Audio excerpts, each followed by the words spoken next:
VOA news minute के साथ मैं हूं मोहम्मद आतिफ। शाम और इराक के बाद हिस्सों पर काबिज शिद्दत पसंद तंजीम दाइश ने नाइजीरिया की शिद्दत पसंद तंजीम बोको हराम की तरफ से बैत कबूल कर ली है।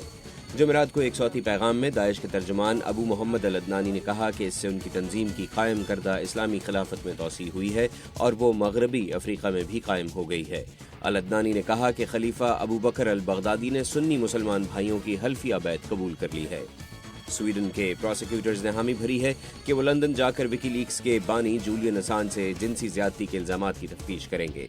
इससे पहले 2010 में असांज की गिरफ्तारी की कोशिशें करते हुए प्रोसिक्यूटर्स ने इसरार किया था कि वो स्वीडन में ही तफ्तीश करेंगे। जूलियन असांज जिनसी ज्यादती के इल्जामात की तरदीद करते हैं और 2012 से लंदन में एक्वाडोर के सफारतखाने में रह रहे हैं।